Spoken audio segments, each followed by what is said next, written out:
এক সময় মন চায় আড্ডা মারি ঘুরি। আসলে আড্ডা মারার সময়টা পাই না। আসলে আমি আপনাদেরকে আগেও বলছি, এখনও বলতেছি। আসলে আমি সময় খুব কম পাই। আমার আমি একা মানুষ, তাই আমাকে আপনারা সাপোর্ট করবেন। আমি আসলে ওই পর্যন্ত পৌঁছাতে চাই আপনাদের ভালোবাসা নিয়ে। আমার সাথে থাকবেন এবং সঙ্গে থাকবেন। এই সঙ্গে থেকে আমাকে একটু হেল্প করবেন।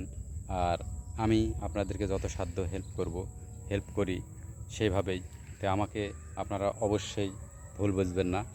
দয়া করে আমার সঙ্গে থাকবেন আপনারা। যারা আমার নিত্য ফ্যান ফলোয়ার হচ্ছেন তাদেরকেও বলি, ভাই আপনাদেরকে অসংখ্য ধন্যবাদ আমার ফলোয়ার্স হওয়ার জন্য। তে আমি আপনাদের পেজে হয়তো সেভাবে ঢুকতে পারতেছি না। তে আশা করি আমি সময় নিয়ে আপনাদের কাছে অবশ্যই পৌঁছবো। তে ধন্যবাদ, ভালো থাকবেন, সুস্থ থাকবেন। আল্লাহ হাফেজ। যে যেখানে আছেন ভালো থাকবেন।